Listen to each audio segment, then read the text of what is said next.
할렐루야. 네, 이렇게 오후 예배 나오신 우리 성도님들 환영하고 축복합니다. 우리 옆에 분과 이렇게 한번 인사해 볼까요? 하나님의 평안으로 둘러싸이시기 바랍니다. 네, 평안이라는 단어, 평강이라는 단어는 우리가 언제나 들어도 좋은 것 같습니다.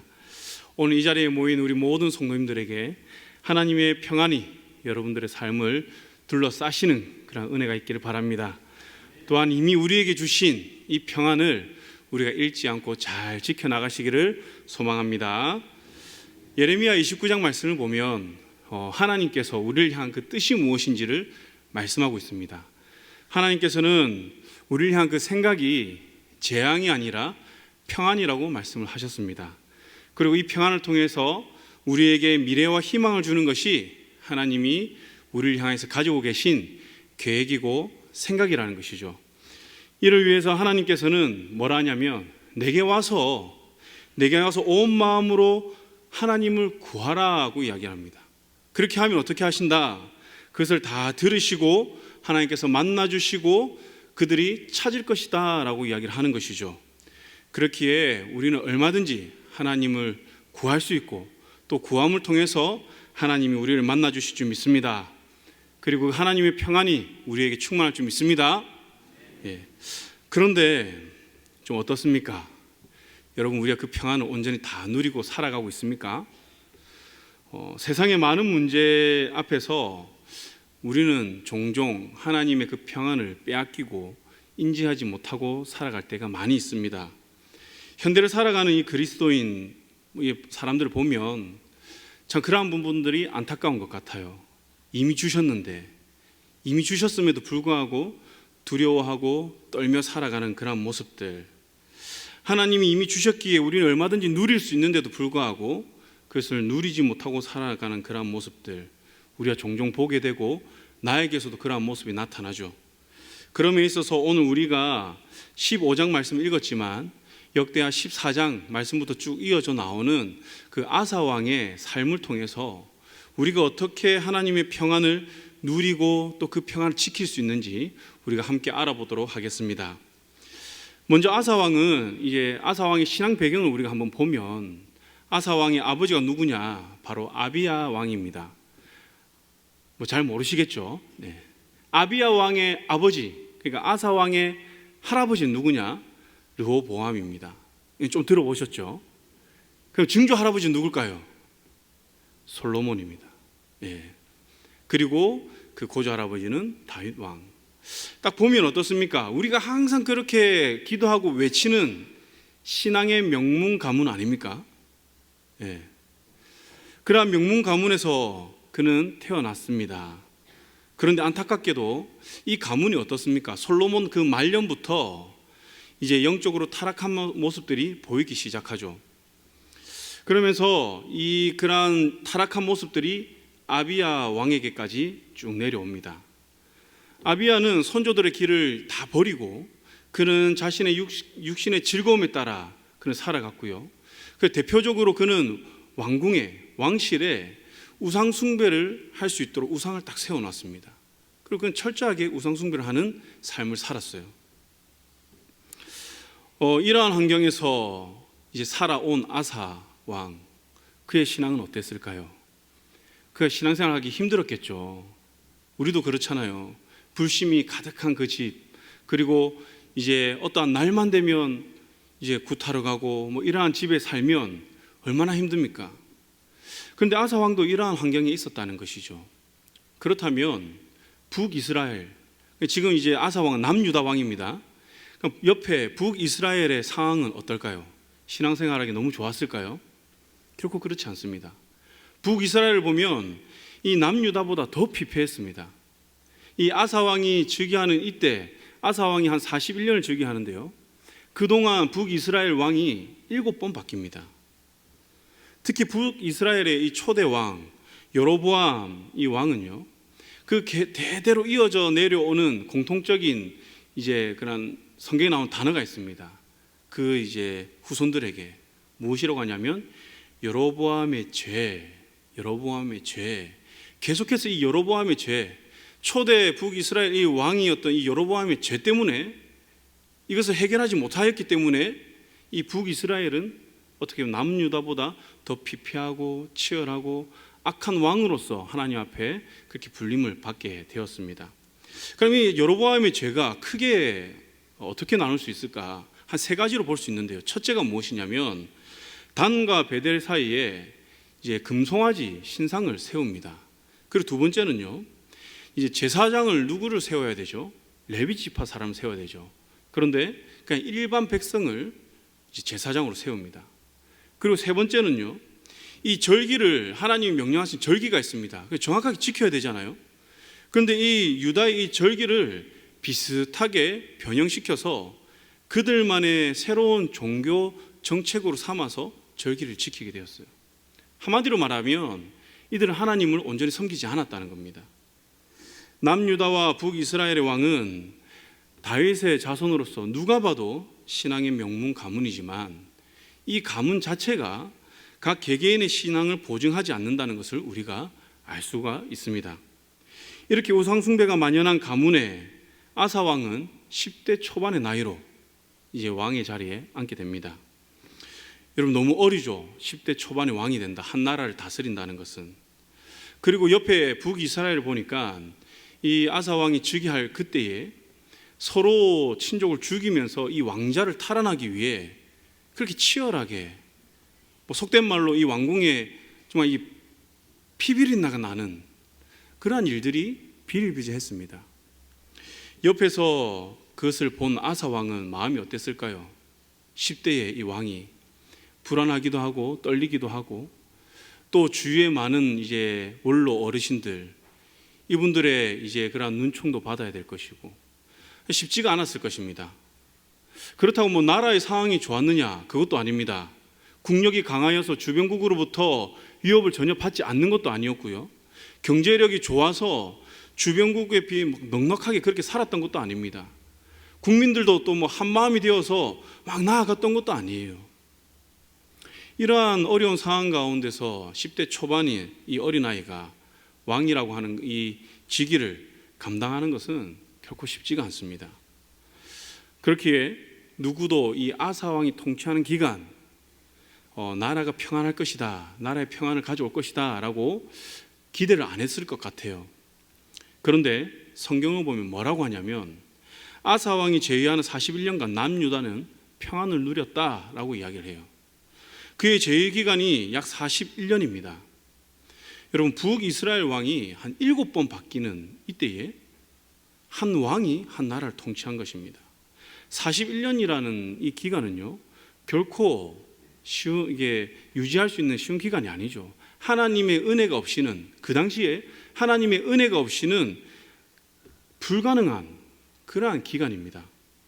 아사보다 똑똑한 왕도 많았고요, 능력 있는 왕도 있었고 힘이 있는 왕들도 있었습니다. 그러나 그들도 41년 동안 평안이 아니라 왕자를 지키는 것도 하지 못했습니다.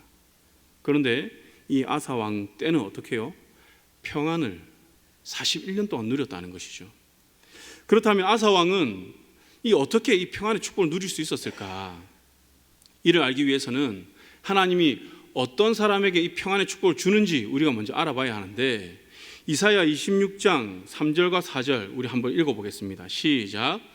주께서 심지가 견고한 자를 평강하고 평강하도록 지키시리니 이는 그가 주를 신뢰함이니이다. 너희는 여호와를 영원히 신뢰하라. 주는 영원한 반석이심이로다. 어떤 사람에게 평강을 주신다고 합니까? 심지가 견고한 사람에게 하나님의 평강을 주신다고 합니다. 이는 어떠한 유혹에도 시련에도 타협하지 않고 굴복하지 않고 오직 여호와 하나님만 신뢰하고 의지하는 그러한 삶을 사는 사람에게만 하나님이 이 평강의 축복을 주신다고 이야기를 하시는 거예요. 즉 하나님과 바른 관계를 한번 딱 가지는 것이 아니라 지속적으로 유지하면서 하나님의 그 영적 지배 안에 철저하게 머물러 있는 사람, 그 사람이 바로 하나님의 평강을 누리는 사람입니다. 또 이를 하나님이 어떻게 부르시냐? 하나님을 신뢰하는 사람이다 이렇게 부르세요. 이렇게 자기를 신뢰하는 자를 하나님은 영원한 반석이 그에게 되어 주신다고 오늘 말씀하고 있죠. 여러분, 광야에서 이 반석이 가지는 의미가 무엇일까요? 광야에는 들짐승으로부터 몸을 피할 수 있는 곳이 많이 없습니다. 바로 이 반석이 그 역할을 하는 것입니다. 광야에서는요, 이 안전을 제공하는 것이 반석이에요. 그리고 대낮에 뜨거운 그 태양빛으로부터 피할 수 있는 곳, 숨길 수 있는 그 그늘을 제공하는 것이 반석입니다. 그리고 강도의 눈을 피해 숨을 수 있는 피난처를 제공하는 것도 무엇이냐? 바로 반석인 거죠. 그리고 이게 광야를 다니다 보면 몸이 피곤하잖아요. 몸을 누일 곳이 필요한데 그곳을 제공하는 것이 어디냐? 바로 반석입니다. 우리에게 쉼과 안식처를 제공하는 것. 이게 광야에서 반석이 가지는 의미라는 것이죠. 이와 같은 광야에서의 반석의 의미를 생각해 볼 때, 반석의 역할을 생각해 볼 때, 하나님은 그를 신뢰하는 자, 신실하게 하나님을 의지하는 자에게 하나님은 그에게 쉼터가 되어주시고 안식처가 되어주시고 피난처가 되어주신다고 약속을 하시는 겁니다. 그리고 이 평안은 한 번 또 주어지는 것이 아니라 영원히 흔들리지 않고 변치 않는 그 하나님의 한결같은 도움, 그리고 완전한 보호, 완전한 구원으로 하나님이 지키신다라고 이야기를 하십니다. 이를 통해서 우리는 아사가 어떻게 41년간 평안을 누리게 되었는지 우리가 유추할 수 있겠죠. 그는 아버지가 왕궁에 우상을 세워서 우상 숭배를 하는 그 집안의 분위기에 있었지만 그는 심지를 견고하게 하였습니다. 환경에 흔들리지 않고 여호와를 경외하는 삶을 살았다는 것이죠. 그는 조상들의 전처를 밟지 않고 하나님을 신실하게 섬겼습니다. 하나님을 신뢰했습니다. 또 하나님의 그 영적 지배 안에 그는 철저히 머물고자 힘을 썼다는 것이죠. 그렇게 하나님은 이 아사 왕에게 그에게 반석이 되어주셔서 그의 왕권을 하나님 지켜주시고 이방 국가의 위협으로부터도 하나님이 지켜주셨다는 것입니다. 이런 아사의 신앙의 모습은 그의 행적에서도 분명하게 나타납니다. 14장 2절에서 5절 말씀을 보면 그는 왕이 되어서 무엇을 하냐면 우상을 섬기던 그 제단과 산당들을 다 없앱니다. 주상을 깨뜨리고 아세라 상을 다 찍어서 다 파괴시키는 거죠. 흔히 말하면 이제 종교개혁이라 볼 수도 있겠습니다. 그리고 유다 사람들에게 어떻게 이야기를 하냐면 조상들의 하나님 이 여호와를 찾게끔 합니다. 자기만 개혁하는 것이 아니라 백성들도 같이 여호와를 찾을 수 있도록, 그리고 율법과 명령을 행하게 하였습니다. 백성들에게도. 또 이 평안의 시대에 그는 자신의 유흥을 즐겼던 것이 아니라 견고한 성읍을 건축하였다, 이렇게 말하고 있어요. 다시 말하면 하나님이 그가 왕위에 오르고 그에게 평안을 주셨어요.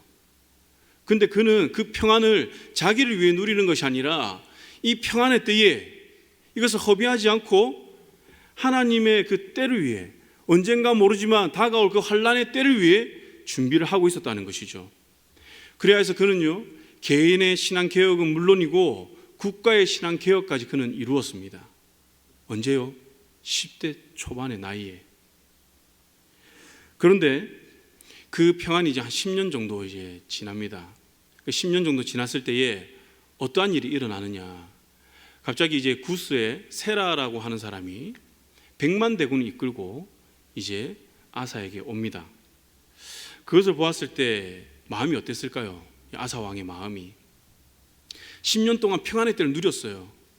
그러면 이제 그런 마음도 생길 것 같습니다. 보통 마음 가운데 내가 정치를 잘했으니까 별일 없고 외세 침입으로부터도 안전하게 보호를 받고 또 국력도 이제 계속해서 증강이 되고 내가 잘했으니까 나의 정치력이 좋으니까 이제 10년 정도 정치했으면 정치도 이제 어느 정도 알고 많은 인맥도 쌓였을 것이고 그래서 내 힘으로 어떻게든 이제 하려고 했을 것 같습니다. 그리고 실제로 하나님을 잘 섬겼던 그 왕들이 이 열왕기서를 보면 많은 사람들이 나중에는 자신의 힘을 의지하여서 결국 타락하게 되는 것을 우리가 보게 되죠. 그런데 아사 왕은 이 100만 대군을 보고 그렇게 하지 않았어요.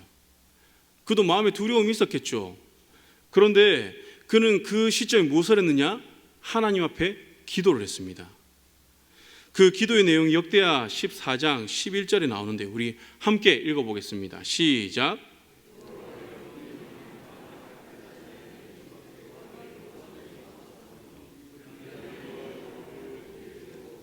우리가 주를 의지하오며 주의 이름을 의탁하옵고 여호와여 주는 우리 하나님이시오니 원하건대 사람이 주를 이기지 못하게 하옵소서. 아멘. 아사의 기도를 보니까 어떠한 마음이 듭니까? 아사의 신앙이 어떠한지 알 수 있죠. 그의 기도를 통해서 그의 신앙이 여실히 다 드러나는 겁니다.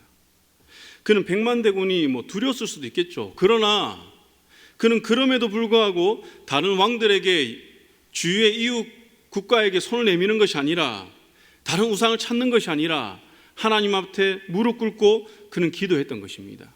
이것은 무엇을 의미하느냐? 어떠한 큰 어려움이 닥치더라도 그는 하나님을 의지하고 하나님을 신뢰하고, 그 상황 가운데서도 하나님이 보호하지 않으실지라도 그는 하나님의 통치를 철저히 받겠다는 그런 믿음의 모습인 것이죠. 그래서 그는 하나님을 먼저 찾았던 것입니다. 그 결과, 그 전쟁의 결과가 어떻게 됩니까? 누가 이기게 하죠? 바로 하나님이 그 구스 군대를 치셨습니다. 100만 대군을. 그러면 아사와 그 백성들은 무엇을 했느냐? 하나님이 치신 그들을 보면서 쫓아가서 그들을 멸하고 그들의 패배를 그들의 눈으로 확인을 했습니다. 그리고 그들이 가지고 있던 많은 전리품들을 그들을 가지고 예루살렘으로 온 거예요. 근데 여기서 단순히 하나님이 이기게 하셨다 이렇게 끝내기엔 조금 아쉬움이 남습니다. 왜냐하면 우리가 이 승리에서 놓치지 말아야 될 것이 있는데 무엇이냐면, 바로 평안의 때에 아사 왕이 무엇을 했죠? 성읍들을 견고하게 건축을 했습니다. 마치 애굽의 7년 풍년의 그 기간 동안 다가올 7년의 흉년을 준비하듯이, 이 아사는 평안의 때에 하나님께서 자신에게 맡기신 그 왕의 직분, 자기의 일, 자기의 사명, 자기의 하루하루의 삶을 최선을 다해 감당했다는 것입니다. 그 하나님 앞에서 그는 10년간 변치 않고 신실하게 살아온 것이죠. 다시 말하면요, 이 전쟁의 승리는 지금 어려움을 보고 한순간 기도를 잘해서, 하나님의 마음에 드는 기도를 해서 승리한 것이 아니라, 그는 지난 세월 동안 계속해서 자신의 자리에서 하나님을 신뢰하고 매일매일 하나님을 의지하는 삶을 살았다는 것입니다. 그렇기에 그의 이 강구에 하나님은 길을 여시고 그를 도우시고, 하나님이 약속하신 것처럼 하나님의 백성을 대적하는, 하나님의 자녀를 대적하는 자를 하나님이 대적하시고 하나님이 보호하시고 지키신다는 이 약속을 이 아사 왕은요, 이 전쟁을 통해서 경험하고 체험했습니다. 그래서 아사 왕에게 이 전쟁은요, 단순한 전쟁이 아니라 하나님의 은혜를, 하나님의 보호와 지키심을 경험하는 그러한 전쟁이었던 것입니다. 사랑하는 광야 성도 여러분, 우리 또한 하나님이 주신 그 평안의 때를 나를 위함이 아니라 하나님께서 나를 세우신 그 자리에서 신실하게 여호와를 경외함으로 하루하루 살아가야 할 줄 믿습니다. 그렇게 했을 때 우리는 평안을 누릴 수 있다는 것이죠. 여러분, 평안은요, 우리가 평안이 필요할 때 그때 강구해서 찾는 것이 아니라, 평안은 평안할 때 우리가 누려야 되고 지켜야 되는 것입니다. 그리고 이렇게 이제 대승을 거두고 이제 5년이라는 세월이 지납니다. 그러던 어느 날 이제 하나님의 영이 아사랴라는 선지자에게 임합니다. 이 아사랴 선지자는 이제 그렇게 주목받는 선지자는 아니었어요. 근데 이 하나님의 영이 임하여서 하나님의 말씀을 가지고 아사 왕에게 찾아가서 그 메시지를 전합니다. 근데 그 메시지의 이게 요지가 무엇이냐면, 이스라엘의 역사 가운데 영적 암흑기 시대가 있습니다. 평안을 누리지 못했던 시대. 언제죠? 바로 사사시대. 이때의 특징을 가져오면서 이제 이 아사 왕에게 하나님의 말씀을 전하는데, 그 사사시대의 특징을 오늘 말씀에서는 3가지로 정의를 합니다. 무엇이냐면, 참신이 없다, 그리고 가르치는 제사장도 없고 율법도 없다라고 이야기를 합니다. 이는 당시 이스라엘이 왜 평안을 잃어버렸는지, 사사시대에 이들이 왜 평안이 없었는지를 깨닫게 하시고 그 원인을 짚어주는 것이죠. 물론 표면적으로 제사장은 있었습니다.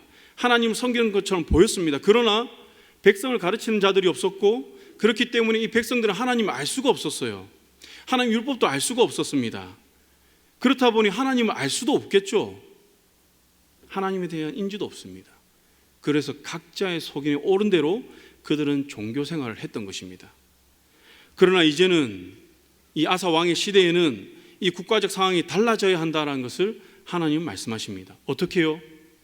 제사장직의 중심을 두고, 다시 말해서 하나님 말씀의 중심을 두고 그분께 순종하는 방법을 배워서 이 평안을 잃지 않아야 된다는 것이죠.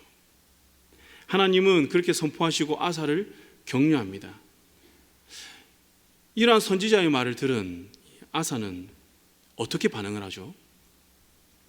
어떤 왕들은 그 선지자를 감옥에 가두기도 하고 자기에게 안 좋은, 내가 듣기 싫어하는 소리를 했다고 해서 그들 해코지하기도 하지만 아사는 즉시 결단을 내립니다. 그리고 두 번째 종교개혁을 단행합니다. 그것이 오늘 우리가 함께 읽은 본문 말씀인데요, 아사는 온 땅의 우상을 없애고 에브라임에서부터 점령한 모든 그 영토, 자기가 가난을 하는 이 모든 영토에 이제 모든 지역을 샅샅이 다 뒤집니다. 그리고 그곳에 있는 모든 우상들을 다 파괴합니다. 근데 이상하죠. 이미 1차 종교개혁 때 그 우상들을 다 제거했는데 또 털어보니 우상이 또 나오는 거예요. 여러분, 이게 시간이 지나가면서 다시 이들 가운데 신앙적인 그런 나태함이 생기기 시작했다는 것이죠. 그래서 하나님께서는 다시 선지자를 보내셔서 그의 귀를 열게 하시고 다시 평안을 찾을 수 있는 그런 기회를 주셨습니다. 근데 아사는 우상을 제거하는 것만으로는 이번에 안 되겠다, 이 근본적인 문제가 해결될 수 없다, 바꿀 수 없다는 것을 알고 백성들을 하나님의 율법에 철저히 전념할 수 있도록 언약 갱신을 하는 그 예식에 참여시킵니다. 그리고 이 예식은 어떻게 드리느냐? 짐승을 잡아서 하나님 앞에 드리는 것이죠. 그리고 언약 갱신을 합니다. 이 제물의 규모로 보면 상당합니다. 소가 700마리고 양이 7,000마리입니다. 여러분, 이것을 제단에서 잡는다고 생각해 보세요. 어마어마하겠죠. 대규모 예식이었습니다. 여기에서 우리가 그냥 지나쳐서 안 되는 게 무엇이냐면 바로 이 언약 갱신에 드린 이 제물입니다. 제물의 의미. 율법에는요, 우상 숭배를 하면 반드시 그것은 죽어야 하는 죄입니다. 그러나 이 짐승을 통해서 우리의 죄를 대속할 수 있도록 하나님은 은혜를 주셨습니다. 그게 속죄제죠. 이 속죄제는 이스라엘 하나님의 뜻을 어기고 하나님의 백성답게 살지 못할 때, 이들은 다시 하나님 앞으로 나아가서 관계 회복하고자 할 때 드리는 그러한 제사입니다. 그렇기 때문에 5년간 느슨해진 신앙으로 인해 우상이 다시 세워지고 있는 것을 이 아사 왕이 이것을 보고 하나님 말씀을 듣고 또 깨달아서 바로 하나님 앞에 회개하고 이 모든 백성을 그 앞에서 하나님께 돌아올 수 있도록, 하나님과의 그 관계 회복을 할 수 있도록 이 제물을 드린 것이죠. 그리고 또 다른 의미는 무엇이냐면 다시 우리가 이와 같은 죄를 저지르면 바로 이 짐승과 같이 될 것이다 라는 이중적 의미로 이 예식을 진행하였습니다. 이 언약의 의미가 12절과 13절에 나오는데 뭐라고 합니까? 12절에서 마음을 다하고 목숨을 다하여 여호와 하나님을 찾기로 언약한다, 이렇게 이야기를 하죠. 이제 하나님과 그 언약적 관계를 회복하기를 원한다고 합니다. 13절에서는 여호와를 찾지 아니하는 자는 대소남녀를 막론하고 죽는 것이 마땅하다, 이렇게 결의를 하는 것이죠. 이러한 언약갱신은 유다에게 새로운 기쁨을 불러일으켰습니다. 이들에게 새로운 영적 회복이 찾아왔습니다. 그리고 무엇보다도 그 자리에서 하나님께서는 그들을 만나주시고 사방에 무엇을 주셨다고 하죠? 평안을 주셨다고 합니다. 다시 말해서 이들은요, 평안으로 둘러싸였다는 것입니다. 실제로 북이스라엘은요, 앞에서 말씀드렸다시피 정말 왕궁에 피바람이 끊이는 날이 없었습니다. 그런데 남유다는요, 세라와의 그 전쟁 이후 20년 동안 유다의 전쟁이 없었습니다. 저는 이러한 아사의 삶과 신앙의 모습을 보면서 두 가지를 생각했습니다. 첫째는 개혁된 교회는 계속해서 개혁되어야 된다. 이 말은요, 네덜란드 신학자 로덴슈타인이 처음 사용한 문구인데요, 칼빈이 종교개혁할 때도 그 말을 했습니다. 교회는 계속해서 개혁을 멈추면 안 된다. 왜 그렇습니까? 개혁을 멈추는 순간 그때부터 전통과 형식만 남게 되고 우리의 신앙은 느슨하게 되고 타락한다는 것이죠. 그래서 칼빈은 하나님 말씀을 토대로 개혁이 이루어져야 한다라고 이야기를 했습니다. 여러분, 성경에서도 그 개혁을 이룬 왕들을 보십시오. 아사 왕도 그렇죠. 하나님의 그 선지자의 말을 듣고 그 말씀에 기초하여서 종교 개혁을 다시 또 단행하였습니다. 우리가 잘 아는 요시야 왕도 어떻습니까? 율법책을 읽고 종교 개혁을 했습니다. 이러한 영적 개혁을 통해서 하나님의 평안을 누리는 사람들, 이 사람들과 우리를 한번 비교했으면 좋겠습니다. 우리는 어떻습니까? 많은 사람들이 주님을 한번 만나고 또 회심을 한번 한 것으로 만족하는 경우를 우리가 종종 보죠. 특히 예전에 열심으로 우리가 섬겼던 그것을 가지고 지금은 추억하며 신앙생활을 하는 분들도 종종 있습니다. 만약 이러한 모습이 나에게 보여진다 그러면 내가 다시 주님 찾을 때가 되었구나 이렇게 여기시기 바랍니다. 그리고 다시 주님을 찾고자 결단하는 그런 은혜가 우리에게 있기를 소망합니다. 여러분, 오늘 주보 목회 칼럼 제목 보셨습니까? 무엇입니까? 어제 간증이 아니라 오늘 간증이 있어야 한다라고 이야기를 하죠. 그렇습니다. 우리 신앙인은요, 그리스도인들은요, 어제의 은혜로 오늘 사는 것이 아닙니다. 오늘 주시는 하나님이 그 은혜로 우리가 오늘 사는 것이고 그 하나님을 경험함으로 우리가 내일을 향해 나아가는 그런 동력을 얻는 것입니다.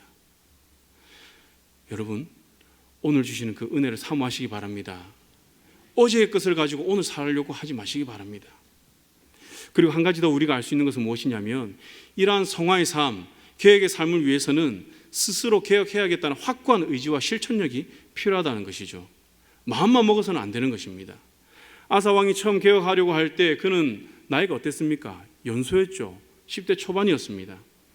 아사 왕이 왕이니까 개혁하겠다라고 해서 개혁이 됩니까? 그렇지 않습니다. 할아버지 때부터 아버지 때부터 그 직위를 지키고 있는 고관들이 있었을 것입니다. 그들의 반대도 만만치 않았을 거예요. 어떻게 보면 잘못되었을 때 이게 정치적으로 이용되면 왕권 유지도 힘들게 됩니다. 그럼에도 불구하고 아사 왕은 어떻게 합니까? 확고한 의지를 가지고 단행하였다는 것이죠. 두 번째 종교개혁할 때도 그렇습니다. 세라와의 전투를 이기고 5년이 지났습니다. 어느 정도 왕으로서의 그런 경력이 쌓이고 능숙하게 정치를 할 수도 있었습니다. 정치를 했습니다. 그 신앙은 느슨해지고 익숙함으로 타성에 젖어 살아갔습니다. 그런데 하나님의 말씀을 받고 그는 어떻게 합니까? 즉각 많은 재물을 드림으로 영적 회복을 이루었다는 것이죠. 이후 그의 어머니는 태후의 권력을 이용하여서 자신의 처소에 아사랴상을 세웁니다. 그리고 우상숭배를 하죠. 이것을 아사 왕이 알게 되었습니다. 아들이 알았습니다. 어떻게 합니까? 폐위시킵니다. 아사 왕은 그렇게 크게 고민하지 않았습니다. 자신의 어머니이지만 하나님과의 맺은 그 언약이 더 중요했기 때문에 그는 고민하지 않고 결단했던 것입니다. 주저하지 않았습니다. 사랑하는 성도 여러분, 이러한 아사의 모습에서 저는 시편 119편 11편에서 내가 주께 범죄하지 아니하려 하여 주의 말씀을 내 마음에 두었나이다 라고 고백하는 이러한 시인의 모습을 함께 볼 수가 있었습니다. 여러분, 아사가 이렇게 할 수 있었던 것은 그 마음에 하나님 말씀을 두었기 때문입니다. 하나님 말씀을 둠으로 그는 하나님과 더욱더 가까워질 수 있었고 동시에 죄를 멀리할 수 있었던 것입니다. 시편의 기자도 그런 것이죠. 우리 성도님들도 주의 말씀을 마음에 두시기 위해 힘쓰시기 바랍니다. 이를 통해 아사가 누렸던 하나님의 평안을 누리시고 지켜나가시기를 소망합니다. 그러기 위해 확고한 의지를 가지고 실천하시기 바랍니다. 이제 말씀 정리하겠습니다. 우리는 이미 하나님의 평안을 약속받은 하나님의 백성입니다. 그러나 우리가 누리고 있다고 잘못 생각하고 있고 또 내가 지켜야 한다는 것을 생각하지도 못하고 살아가는 경우가 많이 있습니다. 그러나 성경에서는 이미 우리는 하나님의 그러한 평안으로 둘러싸인 존재이며 또 우리는 이것을 지켜나가야 한다라고 말씀하고 있습니다. 하나님 또 그러기를 원하시는 거예요. 그러기 위해서는 우리 날마다 하나님의 말씀으로 내 삶을 돌아보며 개혁되어지는 그 신앙, 성화의 삶을 살고자 우리는 힘쓰고 애쓰고 결단하며 나아가야 한다는 것이죠. 사랑하는 성도 여러분, 평안할 때 평안을 지키시기 바랍니다. 그럼에 있어서 내일부터 있는 세겹줄 특별 새벽기도, 그리고 바로 이어지는 부흥회, 이것이 다시 우리가 주님을 찾고자 또 결단함에 있어 아주 좋은 기회가 아닌가 그렇게 생각해 봅니다. 우리 혼자 하기 힘들잖아요. 함께 이러한 기회에 나와서 결단하고, 그래 다시 한번 회복하리라, 평안할 때 평안을 지키리라, 하나님께 내가 다시 한번 결단하고 신앙의 개혁을 하리라, 그런 마음으로 우리가 나아오시기 바랍니다. 특히 영적 싸움이라는 주제로 우리가 진행되어지는 이 새벽기도는 더 큰 도전을 주는 것 같아요. 우리가 종종 삶의 여러 어려움과 낙심으로 평안을 빼앗기기도 하죠. 그런데 에베소서 6장 12절에서 어떻게 말합니까? 우리의 씨름은 혈과 육을 상대하는 것이 아니라 통치자들과 권세들과 이 어둠의 세상 주관자들과 하늘에 있는 악한 영들을 상대하는 것이다 라고 말하고 있습니다. 우리 삶에는 우리의 힘으로 해결하지 못하는 것들이 많이 있습니다. 아사 왕을 보세요. 그의 힘으로 세라의 100만 대군을 이길 수 있었을까요? 이길 수 없죠. 그러나 하나님을 의지하니, 하나님께 기도하니 하나님이 그 대적을 치신 것입니다. 이 은혜가 우리에게도 있길 소망합니다. 바라기는 저와 여러분들이 이 아사 왕이 평안할 때에 성읍을 견고히 세운 것처럼 이번 특세와 부흥의 기간 동안 우리가 주의 말씀을 듣고 깨달아 그 뜻에 순종하리라는 그 확고한 결단과 실행으로 영적 재건을 다시 한번 이루시길 소망합니다.